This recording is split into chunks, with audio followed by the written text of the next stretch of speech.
Welcome to VVD news TV. ప్రజల కోసం ప్రశ్నించే గొంతునై. ముందుగా ఈ రోజు వార్తల్లోని ముఖ్యాంశాలు. ముద్రగడకు నందలలో వైసీపీ నేతల ఘన నివాళి. కిర్లంపూడిలో ఉద్రిక్తత. ముద్రగడ నివాసం వద్ద క్రాంతిని అడ్డుకున్న అనుచరులు. భీంగల్ దీక్షకు ముందే ప్రశాంత్ రెడ్డి గృహ నిర్బంధం. నంద్యాలలో టీడీపీ సమీక్ష. ఎన్నికలకు కార్యాచరణ సిద్ధం. ఫ్యూచర్ సిటీలో తెలంగాణకు కొత్త దిశ. కూటమి ప్రభుత్వంపై జగన్ విమర్శలు. సభలో మార్మోగిన ట్రెండ్ మార్క్ డైలాగ్. తిరుమలలో హై అలర్ట్. ఆక్టోపస్ కమాండోల మాక్ డ్రిల్. యాచకుడి వేషంలో వచ్చి 1.5 లక్షల ఫోన్ చోరీ. మీర్పేటలో భారీ అగ్ని ప్రమాదం. ప్లాస్టిక్ గోదాం దగ్ధం. కృష్ణమ్మకు జలహారతి సమర్పించిన సీఎం చంద్రబాబు. పాక్ ప్రభుత్వానికి వ్యతిరేకంగా పీఓకేలో భారీ నిరసనలు. జమ్మలమడుగులో దాల్మియా సిమెంట్ విస్తరణకు లోకేష్ శంకుస్థాపన. గొల్లా రాజేష్ ఆధ్వర్యంలో మరో ఒక మొబైల్ క్యాంటీన్ ప్రారంభం. ప్రముఖ కాపు ఉద్యమ నాయకుడు ముద్రగడ పద్మనాభం మృతికి సంతాపంగా నంద్యాలలో వైఎస్ఆర్ కాంగ్రెస్ పార్టీ నాయకులు ఘనంగా నివాళులర్పించారు. మాజీ మంత్రి శిల్పా మోహన్ రెడ్డి ఆధ్వర్యంలో నిర్వహించిన కార్యక్రమంలో ముద్రగడ చిత్రపటానికి పూలమాల వేసి ఆయన సేవలను స్మరించుకున్నారు. కాపు సామాజిక వర్గానికి ప్రత్యేక గుర్తింపు తీసుకొచ్చిన నాయకుడిగా ముద్రగడను శిల్పా మోహన్ రెడ్డి కొనియాడారు.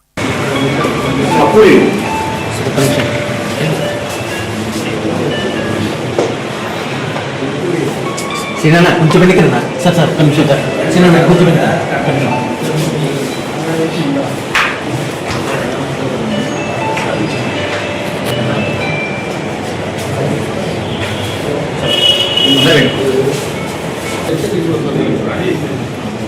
ముద్రగడ ముద్రగడ ఒకసారి జోహార్ ముద్రగడ పద్మనాభరావు గారికి, జోహార్ ముద్రగడ పద్మనాభరావు గారికి, జోహార్ పద్మనాభరావు గారికి. ఈరోజు ముద్రగడ పద్మనాభం గారు ముఖ్యంగా అనుమతించడం చాలా విచారకరమైన విషయం. ఎందుకంటే అది ప్రజలకే కాకుండా వైఎస్ఆర్సీపీ పార్టీకి తీరని లోటు. ముఖ్యంగా ముద్రగడ పద్మనాభం గారి గురించి చెప్పాలంటే 4 సార్లు ఎమ్మెల్యేగా, 1 సారి ఎంపీగా, 2 సార్లు మంత్రిగా రాష్ట్రంలో ఒక బలమైన ముద్ర వేసుకున్నటువంటి బలమైన నాయకుడు. ఒక కాపు నాయకుడే కాదు, ఆయన అందరికీ దగ్గరగా ఉన్నటువంటి నాయకుడు.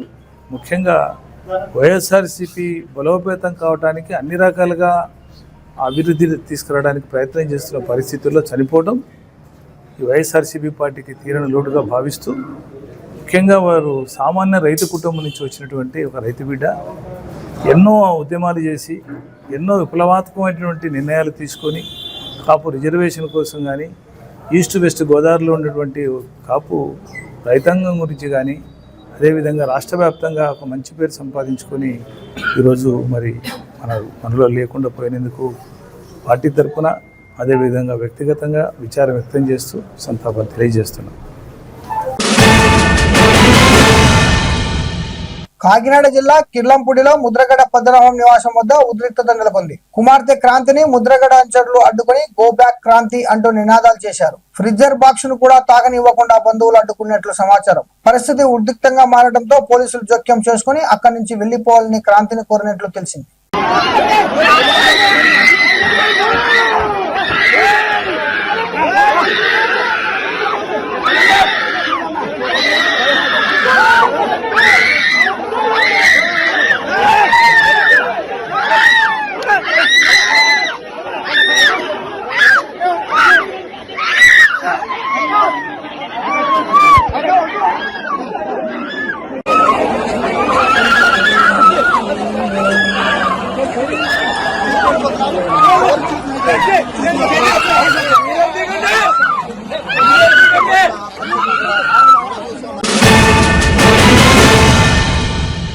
మాజీ మంత్రి బోల్కొండ ఎమ్మెల్యే వేముల ప్రశాంత్ రెడ్డిని పోలీసులు గృహ నిర్బంధం చేశారు. బింగల్లో నిలిచిపోయిన అభివృద్ధి పనులు పూర్తి చేయాలని డిమాండ్ చేస్తూ ఇవాళ నిరాహార దీక్షకు ఆయన పిలుపునిచ్చారు. ఈ నేపథ్యంలో వేల్పూరులోని ఆయన నివాసం వద్ద పోలీసులు మోహరించి బయటకు వెళ్లనీయకుండా గృహ నిర్బంధం చేసినట్లు సమాచారం.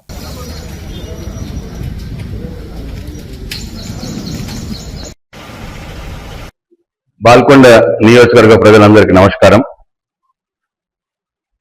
నేను భీమ్గల్లో 100 పడకల ఆసుపత్రిని పూర్తి చేయాలని మేము ప్రభుత్వంలో ఉన్నప్పుడు మంజూరు చేసి 75% పనిచేసిన పనులు అవి. ఒక 20-25% మిగిలిన పనులు 100 పడకల ఆసుపత్రి కావచ్చు, ఇంటిగ్రేటెడ్ మార్కెట్ కావచ్చు, అసలు మూతబడ్డ భీమ్గల్ బస్ డిపోని తెరిపేయమని, అట్లనే నేను మంజూరు చేసినటువంటి 12 కోట్ల రూపాయలతో సీసీ రోడ్లు మున్సిపల్ ఎలక్షన్లు వస్తున్నాయని అప్పుడు కొబ్బరికాయలు కొట్టిరు, అవి ఇంకా పూర్తి చేయట్లేదు, అది పూర్తి చేయాలని చెప్పి భీమ్గల్లో ప్రజా సమస్యల కోసం ఆ పెండింగ్ పనులు పూర్తి చేయాలని నేను ఈ రోజు అంటే 15వ తారీఖు నాడు ఒకరోజు కఠోర నిరాహార దీక్ష, నీళ్లు కూడా ముట్టకుండా నిరాహార దీక్ష చేస్తా అని చెప్పి నేను చెప్పిన. అయితే నేను ఇవాళ నిరాహార దీక్షకు వెళ్ళాలని అంటే నేను స్నానం కూడా చేయకన్నా మొదలే, నేను నిద్ర కూడా లేవకన్నా మొదలే పోలీసులు నా ఇంటి చుట్టినారు, నన్ను బయటకు పోనీయరట, నన్ను ఇంట్లోనే అరెస్ట్ చేస్తా అని చెప్పి చెప్తా ఉన్నారు పోలీసులు. మరి ఇది ఒక్కసారి ఆలోచన చేయాలి బాల్కొండ నియోజకవర్గ ప్రజలు. నేను చాలా అహింసా మార్గంలో, నేను రాస్తారోక చేస్తాను లేదు, ధర్నా చేస్తాను లేదు, నా ఇచ్చి నేను శిక్ష వేసుకొని ఒకరోజు నేను నిరాదీక్షలో కూర్చుంటా, అహింసా మార్గంలో కూర్చుంటానంటే ఈ ప్రభుత్వం నన్ను అనగదొక్కే ప్రయత్నం చేస్తా ఉన్నది. నంద్యాల పట్టణంలోని టీడీపీ కార్యాలయంలో రాష్ట్ర యువ నాయకుడు ఎన్ఎండి ఫయాజ్ అధ్యక్షతన, పట్టణ అధ్యక్షుడు ఎన్ఆర్ ఖలీల్ ఆధ్వర్యంలో మున్సిపల్ ఎన్నికలు ఎస్ఐఆర్ కార్యక్రమంలో కీలక సమీక్ష సమావేశం నిర్వహించారు. ఎన్నికలకు పార్టీ శ్రేణులు క్షేత్రస్థాయిలో చేపట్టిన కార్యాచరణ, ఎస్ఐఆర్ కార్యక్రమాన్ని ప్రజల్లోకి విస్తృతంగా తీసుకెళ్లే అంశాలపై చర్చించారు. బూత్ స్థాయి నుంచి పార్టీ బలోపేతానికి నాయకులు, కార్యకర్తలు సమన్వయంతో పనిచేయాలని నాయకులు పిలుపునిచ్చారు. సెకండ్ వీక్ లో కాన్స్టిట్యున్సీలో ఒకసారి పెట్టాలి. మీరందరూ ఎవ్రీ వీక్ ఫస్ట్ వీక్ లో మీరందరూ మీ ఏరియాలో పెట్టాలి. మీరు కంపల్సరీగా పెట్టాలి. ఇది తెలుగుదేశం పార్టీ నుంచి మనకి ఆదేశాలు వచ్చాయి కాబట్టి కంపల్సరీగా పెట్టాలి. ఈ మీటింగ్లు మళ్ళీ ఎవ్రీ మంత్ పెట్టడం కొంచెం కష్టమే, కానీ మనకు ఆదేశం ఉంది కాబట్టి కంపల్సరీ మనం చేయాల్సిందే. మీరందరికి మళ్ళీ రిక్వెస్ట్ చేస్తున్నా, పెట్టండి. మీరు ప్రజలతో కనెక్ట్ అవుతారు. మాకు తెలుసు ఇప్పుడు ఎలక్షన్స్ వస్తున్నాయి, ఇక్కడ చాలా మంది కౌన్సిలర్ ఆస్పిరెంట్స్ ఉన్నారు. 52 మెంబర్స్ అంటే ఇక్కడ 52 మెంబర్స్ ఉన్నారో లేరో, వాళ్ళకైనా ఎక్కువ కౌన్సిలర్ల సీట్లు ఉన్నాయి. మీ అందరిలో చాలా మంది కౌన్సిలర్ పోటీ చేయాలని ఉన్నారు. వాళ్ళందరికి మళ్ళీ చెప్తున్నాను, మీరు ఇప్పుడు ఈ 3 నెలలు కష్టపడకపోతే, ఫస్ట్ థింగ్ మీరు కష్టపడకపోతే, మీ వార్డులో మీరు కష్టపడకపోతే మీకు ఫస్ట్ సీట్ రాదు. దాని తర్వాత మీరు గెలవలేరు, ఉపయోగం లేదు. మీకు సీట్ ఇచ్చినా గెలవలేకపోతే ఉపయోగం లేదు. అందుకే మీరు కష్టపడండి. ఈ 3-4 నెలలే ఉన్నాయి. మీ వార్డ్ అంతా మీరు ఇన్ఛార్జ్ కాబట్టి మీరు బాగా కష్టపడండి. మీకు ఉన్నాయి, ఇప్పుడు జ్ఞానపురంలో చెప్పారు సమస్యలు ఉన్నాయని, ఉన్నాయి, ప్రతి చోట సమస్యలు ఉన్నాయి. అందుకే మనం ఈ కౌన్సిల్ మన చేతిలో తెచ్చుకోవాలి. మనం చూసాం, ఈ కౌన్సిల్ యాక్చువల్గా మన చేతిలో వచ్చి 6 నెలలే అయింది. మన చేతిలో అంటే మన చేతిలో రాలేదు, 6 నెలల ముందే మార్చిలోనే కౌన్సిల్ అయిపోయింది. కౌన్సిల్ మన చేతిలో వస్తేనే మనం ప్రతి పని చేయొచ్చు. డ్రైనేజ్ కానీ, రోడ్లు కానీ, ఏమైనా కానీ మనం చేపియచ్చు. ముందు మనం ఎన్నిసార్లు చెప్పినా ఏది వినేవాళ్ళు కాదు, ఎందుకంటే వాళ్ళ కౌన్సిలర్ ఉండే, వాళ్ళ ఇన్ఛార్జ్ ఉండే కాబట్టి. అందుకే మీరు కంపల్సరీగా కష్టపడండి. మీరు ఆస్పిరెంట్స్ ఉన్న వాళ్ళు ప్రతి ఇంటింటికి వెళ్ళండి, మీకు వాళ్ళకు ఉన్న ప్రాబ్లమ్స్ తెలుసుకోండి. మనకు తెలుసు, ప్రతి ఊర్లో మనకు మేజర్ ప్రాబ్లం ఉండేది ఏమంటే రోడ్లు, డ్రైన్సే. దాని తర్వాత నీళ్ళ ప్రాబ్లం ఉంటుంది. ఆ 3 ప్రాబ్లం మీరు సాల్వ్ చేస్తే చాలు. ఆ 3 ప్రాబ్లం మనం సాల్వ్ చేస్తే గ్యారంటీగా మనం వార్డులు గెలుస్తాము. ప్రతి వార్డు గెలిచే ఆస్కారం ఉంది. మీరు అన్న చెప్పినట్టు ఇప్పుడు చాలా దొంగ ఓట్లు పోయాయి. దొంగ ఓట్లు పోవడం మనకి ఇంకా ఈజీ అయిపోయింది. మనం డెఫినెట్ గా మీరు అందరు కష్టపడండి. మీ ఏ సమస్యలు ఉన్నా రండి. మాతో అన్ని సమస్యలు అయిపోతాయని కావు. ఒక ఇయర్ లో 2 years లో అన్ని సమస్యలు అయిపోవు. కానీ డెఫినెట్ గా మనకి ఇంకా పీరియడ్ ఉంది. మనం కౌన్సిల్ గెలిస్తే డెఫినెట్ గా మీకున్న మాక్సిమం సమస్యలు పూర్తి చేస్తాం. ఈ రోజు కూడా పొద్దున కమిషనర్ గారితో నేను మధుసాయి వాళ్ళ వార్డుకి పోవడం జరిగింది. ఆ డ్రైన్ సమస్య ఉంది కాబట్టి మేము కూడా కష్టపడి తిరుగుతున్నాం, డైలీ తిరుగుతున్నాం. ఎంత పాసిబుల్ ఉన్నా అంత పాసిబుల్ మీ ఏం సమస్యలు ఉన్నా చేద్దాం ప్రయత్నిస్తున్నాం. మీరు రండి, ముందు నా దగ్గర రండి, ఫిరోజ్ దగ్గర రండి, కళ్యాణ్ దగ్గర రండి. డెఫినెట్ గా మీ సమస్యలు ఎన్ని ఉన్నాయో మేము మీకు సాల్వ్ చేస్తామని హామీ ఇస్తున్నాం. ఇంకోటి ఎస్ఐఆర్ గురించి చేసేవారు. ఎస్ఐఆర్ కి చాలా చాలా చాలా కష్టపడ్డాము. దగ్గర 94% అయింది. మనకి 94 కన్నా ఇంకా 2-3% ఎక్కువ కాదు, కానీ చాలా కష్టపడ్డారు మీరందరూ. మీ అందరికీ మళ్ళీ కృతజ్ఞతలు తెలుపుతూ కంగ్రాచులేట్ చేస్తున్నాం. నన్ను ఇక్కడ ఖలీలన్న ఆహ్వానించినందుకు చాలా కృతజ్ఞతలు. నమస్కారం. ప్రతి నెల 2వ బుధవారము టౌన్ కమిటీ ఆధ్వర్యంలో మీటింగ్ ఏర్పాటు చేసుకుంటున్నాము. ఈ జూలై 2వ నెల 2వ మీటింగ్ కు ముఖ్య అతిథిగా విచ్చేసిన మన ముఖ్య అతిథి ఎన్ఎండి ఫయాజ్ గారికి, అలాగే రాష్ట్ర డైరెక్టర్లకు, క్లస్టర్ ఇన్ఛార్జీలకు, వార్డ్ ఇన్ఛార్జీలకు, బూత్ ఇన్ఛార్జీలకు, ఇక్కడికి వచ్చిన ప్రతి ఒక్కరికి పేరు పేరున నమస్కారాలు. దాదాపు మన ప్రభుత్వం వచ్చి 2 ఏళ్లు పూర్తిగా అయింది. ఈ 2 ఏళ్లలో మనం ఏ అభివృద్ధి చేశాము, మా అభివృద్ధి ఏంది, ఏం చేయాలి, ఇంకా ప్రజలకు ఎన్ని సమస్యలు ఉన్నాయి, వార్డులలో ఏం సమస్యలు ఉన్నాయి, ప్రతి ఒక్కటి మన మినిస్టర్ దగ్గరికి కానీ, మన ఫయాజ్ అన్న గారికి కానీ, ఫిరోజ్ అన్న గారికి కానీ వచ్చి సమస్యలు చెప్పి వార్డ్ సమస్యలు కానీ టౌన్ సమస్యలు కానీ మన వీళ్ళ దృష్టికి తెస్తే ప్రతి సమస్యను పరిష్కరిస్తూ ముందుకు పోతున్నారు. అభివృద్ధిలో భాగంగా నంద్యాలలో గత 5 ఏళ్లలో జరగని అభివృద్ధి ఈ 2 ఏళ్లలో జరిగిందని ఈ సందర్భంగా మిమ్మల్ని అందరినీ తెలియజేసుకుంటున్నాను. అలాగే రాబోయే 2-3 నెలల్లో స్థానిక సంస్థల ఎన్నికలు ఉన్నాయి. గత 24లో మన ఎమ్మెల్యే గారికి ఎంత కష్టపడి ప్రతి వార్డులో మెజార్టీ తెచ్చామో అదే విధంగా మన నంద్యాలు 52 వార్డులు అయినాయి. 42 నుంచి 52 వార్డులు అయినాయి. 10 వార్డులు పెరిగినాయి. 10 మంది అడిషనల్ గా మన కౌన్సిలర్ కూడా రాబోతున్నారు. ప్రతి వార్డులో మనం కష్టపడి ప్రతి వార్డు మనం గెలిచే విధంగా ఇప్పటి నుంచే ప్రణాళిక ఏర్పాటు చేసుకొని అత్యధిక మెజార్టీతో వైసీపీ నాయకులకు డిపాజిట్లు లేకుండా ప్రతి వార్డులో మనం భారీ మెజార్టీతో గెలవాలని ఈ సందర్భంగా మిమ్మల్ని అందరినీ నేను తెలియజేసుకుంటున్నాను. తెలంగాణను అత్యాధునిక ఫ్యూచర్ సిటీగా అభివృద్ధి చేస్తున్నామని ముఖ్యమంత్రి రేవంత్ రెడ్డి తెలిపారు. 2034 నాటికి $1 ట్రిలియన్, 2047 నాటికి $3 ట్రిలియన్ ఆర్థిక వ్యవస్థ లక్ష్యంగా పనిచేస్తున్నామని చెప్పారు. దేశ జీడీపీలో తెలంగాణ వాటాను 10% పెంచడమే లక్ష్యమని పేర్కొన్నారు. పరిశ్రమకు సింగిల్ విండో విధానంలో వేగంగా అనుమతులు ఇస్తున్నట్లు వెల్లడించారు. Our dream, our target, by 2034 we wanted to reach $1 trillion economy. By 2047 we wanted to reach $3 trillion economy. Whereas Government of India, Prime Minister of India has announced Viksit Bharat 2047. By 2047 Bharat government wants to reach $30 trillion economy. Today my state population is 2.5% of this country, but our contribution of GDP is 5%. But my goal, my team target is that we wanted to increase our contribution in Indian GDP up to 10%. Today we are at 5%. Our target is 10% of the country GDP. Further, Bhimavaram aqua రైతుల సభలో YCP అధినేత జగన్ తన trade mark dialogue తో అభిమానుల్లో ఉత్సాహం నింపారు. ఇష్టానుసారంగా feed ధరలు పెంచుతూ కూటమి ప్రభుత్వం ఆక్వా రైతులను నట్టేట ముచ్చుతుందని ఆయన ధ్వజమెత్తారు. సీఎం చంద్రబాబు ట్రాన్స్ఫార్మర్ ధరలు తగ్గిస్తున్నారు, మరి తగ్గించరా, గట్టిగా ఇలా ఇలా ఇలా అనండి అంటూ జగన్ వ్యాఖ్యానించారు. భరించింది అని కూడా ఈ సందర్భంగా గర్వంగా కూడా చెప్తా ఉన్నా. చంద్రబాబు నాయుడు గారి ప్రభుత్వం ప్రతి అడుగులోనూ కూడా మోసం మోసం మోసం అనే పదాలే వినిపిస్తాయి.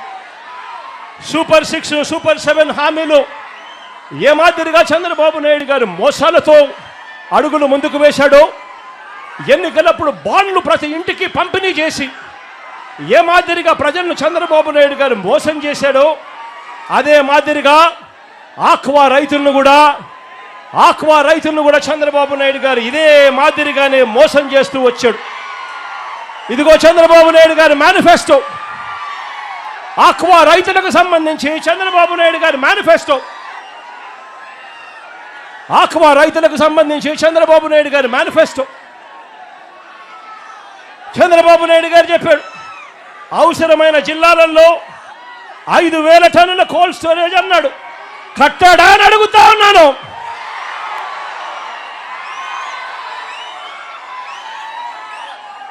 జోన్తో సంబంధం లేకుండా జోన్ వెలుపల ఉన్న చెరువులకు కరెంట్ సబ్సిడీ ఇస్తానని హామీ ఇచ్చాడు. మరి ఇచ్చాడా అని అడుగుతా ఉన్నాను చంద్రబాబు నాయుడు గారు. ట్రాన్స్ఫార్మర్ ధరలు తగ్గిస్తానన్నాడు, తగ్గించాడా అని అడుగుతా ఉన్నాను. గట్టిగా ఇలా ఇలా ఇలా ఇలా ఇలా ఇలా ఇలా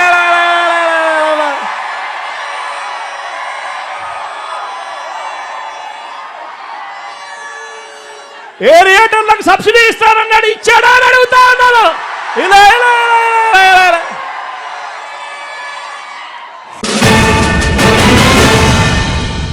తిరుమలలో భక్తుల భద్రతను దృష్టిలో ఉంచుకొని ఆక్టోపస్ కమాండోలు, రాష్ట్ర పోలీస్ శాఖ, టీడీపీ విజిలెన్స్ విభాగం సంయుక్తంగా భారీ మార్కెట్ నిర్వహించాయి.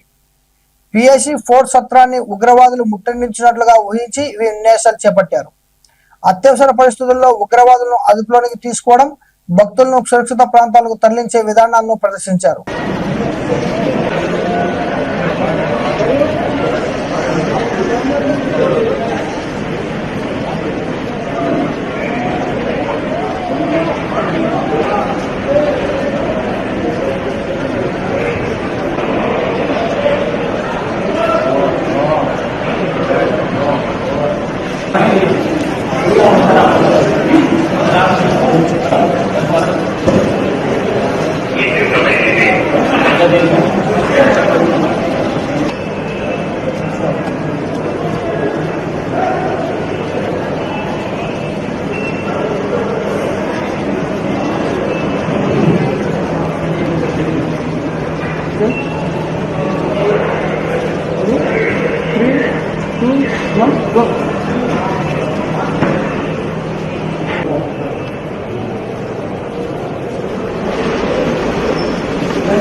కర్ణాటకలోని బెలగామి నగరం గోవావాస్ ప్రాంతాల్లో ఓ వింత దొంగతనం వెలుగు చూసింది. యాచకుడి వేషంలో మొబైల్ షాప్ లోనికి ప్రవేశించిన ఒక దొంగ సిబ్బంది కళ్ళుగప్పి సుమారు 1.5 లక్షల విలువైన స్మార్ట్ ఫోన్ ను దొంగిలించాడు. ఫోన్ కనిపించకపోవడంతో దుకాణదారులు సీసీటీవీ ఫుటేజ్ ని పరిశీలించగా ఈ మోసం బయటపడింది. తిలక్వాడి పోలీసులు కేసు నమోదు చేసి నిందితుడి కోసం గాలిస్తున్నారు.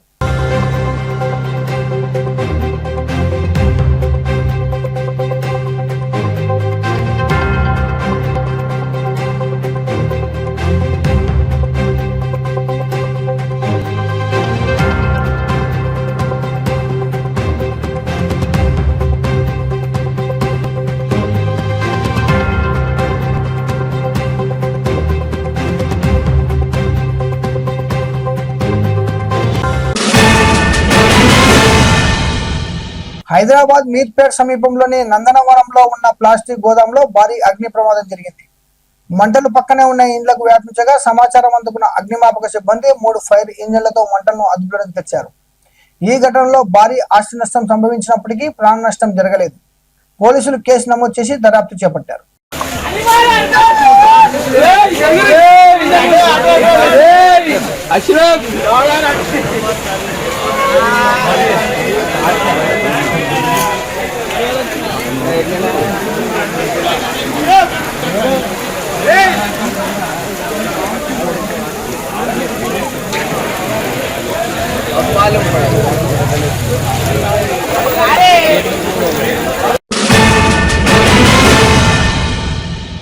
పవిత్ర సంగమ క్షేత్రాన్ని సందర్శించిన ముఖ్యమంత్రి చంద్రబాబు నాయుడు కృష్ణానదికి భక్తి శ్రద్ధలతో జలహారతి సమర్పించారు.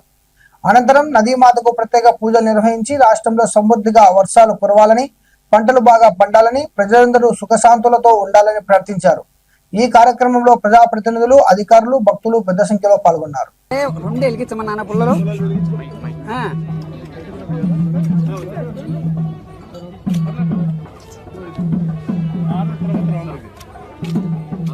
ఇది పుచ్చుకొని వెలిగిస్తాను. ఇది పుచ్చుకో అలా కొద్దిగా ఇచ్చి అందరిని వేసేయమని అది ఒకసారి ఇది పుట్టుకో అందరిని వేయమనండి.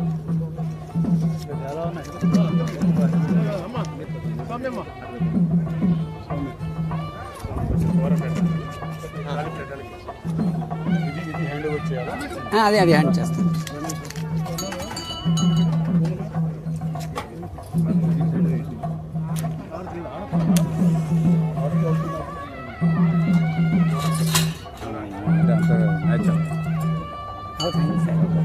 సంభ్రాజంచ విరాజంచాభిశ్రేర్యాచనో గృహే లక్ష్మీరాష్ట్రస్య జాముకేతయా మాసగుం సృజామసి మానో హిగుంసేర్జాతవేదో గామస్వం పురుషం జగతు అభిభ్రతభ్రాగహి శ్రియా మా పరిపాతయా. అఖండ కృష్ణవేణీ నద్యై నమః. సప్త గోదావరీ నదీ దేవతాయై నమః. పవిత్ర సంగమ ప్రదేశే కర్పూర దివ్యమంగళ నీరాజనం దర్శయామి.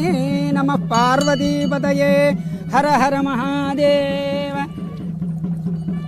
ఆపోహిష్ఠామయో భువస్థాన ఊర్జే దధాతన మహేరణాయ చక్షసే యో వస్యవతమో రసస్తస్య భాజయతే హనః. ఏన దేవా.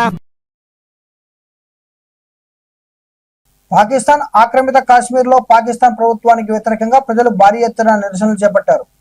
రాజకీయ ప్రాతినిధ్యం, పాలనా విధానం, స్థానిక హక్కుల పరిరక్షణ వంటి అంశాలపై అసంతృప్తి వ్యక్తం చేస్తూ ఆందోళనకు దిగారు. ప్రభుత్వానికి వ్యతిరేకంగా నినాదాలు చేస్తూ తమ డిమాండ్లు నెరవేర్చాలని నిరసనకారులు కోరారు.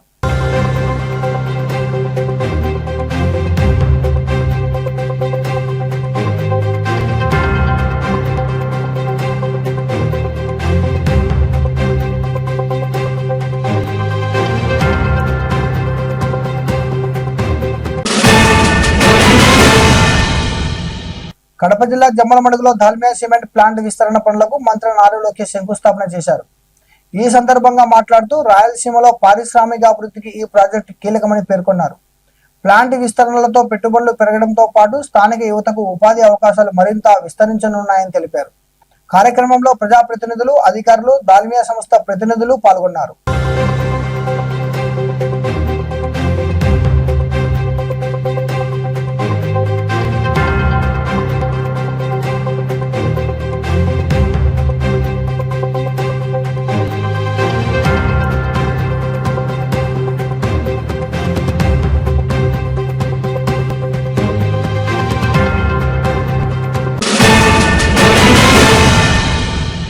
నంద్యాల గోస్పాల్ మండలాల ప్రజలకు సేవలు అందించేందుకు సామాజిక సేవకుడు బొల్ల రాజేష్ ఆధ్వర్యంలో మరో ఒక మొబైల్ క్యాంటీన్ ఘనంగా ప్రారంభించారు.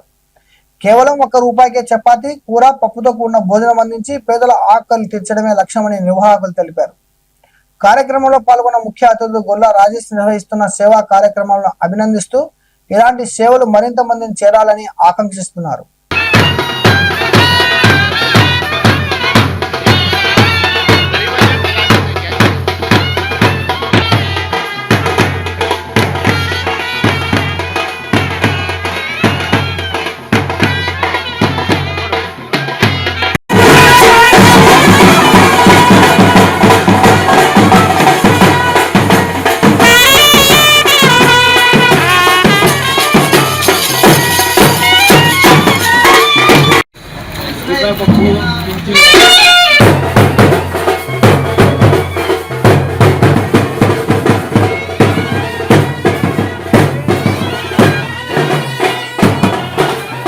నంద్యాల పట్టణ ప్రజల అందరి తరపున కూడా ఈ మంచి కార్యక్రమాన్ని చేస్తున్నటువంటి గోళ్ళ రాజేష్ గారికి ఈ ప్రజల తరపున నేను ముందుగా అభినందిస్తున్నాను.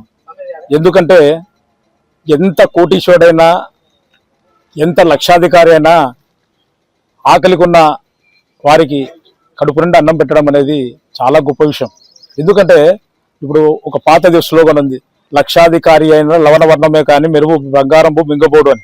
అంటే ఏ కోటీశ్వరుడు కానీ లక్షాధికారి అయినా కదా వీడికడి అన్నం తింటేనే వాడు కడుపుంటుంది తప్ప వాడు నేను కోటీశ్వరుడు అని చెప్పేసి నోట్ల కట్టలు తెలియడు, బంగారం తెలియడు.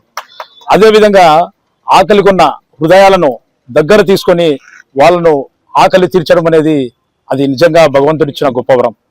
అందుకే కాసిరెడ్డి నాయన బ్రతుకున్నప్పుడు కూడా చెప్పేవాడు, ఆకలికున్న వాడి ప్రతి ఒక్కడు ఎవడు కూడా ఆకలితో ఉండకూడదు, వారికి అన్నం పెట్టండి అని చెప్పేసి అనేక చోట్ల ఆయన అన్నదాన కార్యక్రమాలు ఏర్పాటు చేయడం జరిగింది. ఊరున చేయడం జరిగింది. ఆయన స్ఫూర్తితో ఎంతో మంది చేశారు. అదేవిధంగా ఈ రోజు ఒక మన మాజీ ఎంపీ ఎస్పీ రెడ్డి గారిని కూడా తలుచుకోవడం అనేది ఒక విశేషం. ఎందుకంటే ఆయన ఆదర్శంగా తీసుకుని ఆయన ఎస్పీ రెడ్డి గారు కూడా రూపాయికి రొట్టె పప్పు అని చెప్పేసి పేద ప్రజల ఆకలిని తీర్చిన మహనీయుడు. బీదవారిని ఎంతో దగ్గర తీసుకున్నాడు. ఇప్పుడు ఆయన లేరు కాబట్టి ఆయన స్థానంలో ఎవరుంటారో అని అనుకునే వాళ్ళం. కానీ ఆయన స్థానంలో దేవుడు ఏదో ఒక రూపంలో ఎవరినో ఒకరిని పంపిస్తాడనేది నిత్యసత్యం. ఎందుకు ఇప్పుడు చూస్తున్నాం, ఈ గోళ్ళ రాజేష్ అనే వ్యక్తి నంద్యాల వాసినే, కానీ ఇన్ని రోజులుగా ఎక్కడున్నాడో ఎలా ఉన్నాడో ఏమో తెలియదు. కానీ ఒక అకస్మాత్తుగా ఇక్కడికి వచ్చేసి నంద్యాలలో ఇంతమంది పేద ప్రజలు ఉన్నారు, వారి ఆకలిని తీర్చాలా అనే తపనతో ఇక్కడ 1.5 సంవత్సరం నుంచి ఒక క్యాంటీన్ ఇచ్చేస్తున్నాడంటే అది చాలా గొప్ప విషయం. ఎందుకంటే చాలా మంది పేరు కోసం దానికోసం 1 రోజు 2 రోజులు అన్నదానాలు పెట్టి ముగిస్తారే తప్ప ఇలా కంటిన్యూ ప్రాసెస్ గా చేసే లీడర్ అనేవారు ఎవ్వరూ లేరనమాట. అది ఇప్పుడు గోళ్ళ రాజేష్ చేస్తున్నాడు. అందరికి నమస్కారం. ఈరోజు ఎంతో శుభదినము.